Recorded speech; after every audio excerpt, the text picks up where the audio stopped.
പുതിയൊരു വീഡിയോയിലേക്ക് സ്വാഗതം. ആദ്യത്തെ വാർത്ത വരുന്ന ISL സീസണിന്റെ ടെലികാസ്റ്റുമായി ബന്ധപ്പെട്ട ഒരു അപ്ഡേറ്റ്. ISLന്റെ ടെലികാസ്റ്റുമായി ബന്ധപ്പെട്ട ഒരു കൺഫർമേഷൻ ഇതുവരെ ലഭിച്ചിട്ടുണ്ടായിരുന്നില്ല. കഴിഞ്ഞ തവണ ഫാൻ കോഡായിരുന്നു റൈറ്റ്സ് മേടിച്ചിട്ടുണ്ടായിരുന്നത്. അങ്ങനെ ഇപ്പോൾ വരുന്ന സീസണിലേക്ക് വേണ്ടി 5 കമ്പനികളാണ് ടെലികാസ്റ്റിന് വേണ്ടി രംഗത്തെത്തിയിട്ടുള്ളത്. മാത്രമല്ല അതിൽ 3 കമ്പനികൾ പ്രീ ബിഡ് കോൺഫറൻസിൽ പങ്കെടുത്തിട്ടുണ്ട്. ഒരു അമേരിക്കൻ ബേസ്ഡ് കമ്പനിയും സോണി സ്പോർട്സും ഫാൻ കോഡും ഈ ഒരു പ്രീ ബിഡ് കോൺഫറൻസിൽ പങ്കെടുത്തിട്ടുണ്ടായിരുന്നു. അതിനോടൊപ്പം തന്നെ സീ സ്പോർട്സിനും ജിയോ ഹോട്ട്സ്റ്റാറിനും താല്പര്യമുണ്ട്.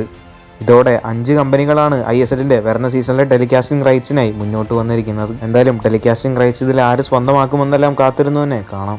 അടുത്തൊരു വാർത്ത കേരള ബ്ലാസ്റ്റേഴ്സ് ടീമുമായി ബന്ധപ്പെട്ട ഒരു അപ്ഡേറ്റ് ആണ്. നമുക്കറിയാം കേരള ബ്ലാസ്റ്റേഴ്സ് ടീമിലെ ഒട്ടുമിക്ക മലയാളി താരങ്ങളും ക്ലബ്ബ് വിട്ടുപോയിട്ടുണ്ട്.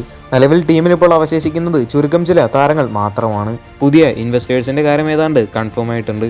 അതിൻ്റെ ഒരു ഒഫീഷ്യൽ പ്രഖ്യാപനം വന്നതിന് ശേഷമായിരിക്കും പിന്നീട് കേരള ബ്ലാസ്റ്റേഴ്സ് സൈനിങ്സ് എല്ലാം നടത്തി തുടങ്ങിയേക്കുക. കേരള ബ്ലാസ്റ്റേഴ്സിൻ്റെ പുതിയ ഉടമസ്ഥർ ആരായിരിക്കുമെന്നുള്ള കാര്യം വരും ദിവസങ്ങളിൽ അറിയാൻ സാധിക്കും. വരുന്ന 4 അല്ലെങ്കിൽ 5 ദിവസത്തിനുള്ളിൽ തന്നെ ഒരു ഒഫീഷ്യൽ പ്രഖ്യാപനം ഉണ്ടാകുമെന്നായിരുന്നു ആശിഷ് നെഗി റിപ്പോർട്ട് ചെയ്തിട്ടുണ്ടായിരുന്നത്. അങ്ങനെ ഇപ്പോൾ കേരള ബ്ലാസ്റ്റേഴ്സ് ടീമിൽ നിന്നും മറ്റൊരു മലയാളി താരം കൂടി ക്ലബ്ബ് വിട്ടുപോയിരിക്കുകയാണ്. കഴിഞ്ഞ സീസണിൽ കേരള ബ്ലാസ്റ്റേഴ്സിന് വേണ്ടി ഗോളൊക്കെ നേടിയൊരു താരമായിരുന്നു മുഹമ്മദ് അജ്സൽ. അങ്ങനെ ഇപ്പോൾ അജ്സൽ കേരള ബ്ലാസ്റ്റേഴ്സ് ക്ലബ്ബ് വിട്ടിട്ടുണ്ട്. അജ്സലിനെ മറ്റൊരു ISL ക്ലബ്ബ് സ്വന്തമാക്കിയിരിക്കുകയാണ്. മുംബൈ സിറ്റി FC ആണ് അജ്സലിനെ സൈൻ ചെയ്തിരിക്കുന്നത്. മാത്രമല്ല ക്ലബ്ബ് താരത്തിനെ സ്വന്തമാക്കിയതിൻ്റെ ഒഫീഷ്യൽ പ്രഖ്യാപനം ഇന്ന് പുറത്തുവിട്ടിട്ടുണ്ടായിരുന്നു. ഇതോടെ നിഹാൽ സുധീഷ്, മുഹമ്മദ് സഹീഫ്, സച്ചിൻ സുരേഷ്, അജ്സൽ എന്നീ 4 മലയാളി താരങ്ങൾ കൂടി ക്ലബ്ബ് വിട്ടുപോയിരിക്കുകയാണ്.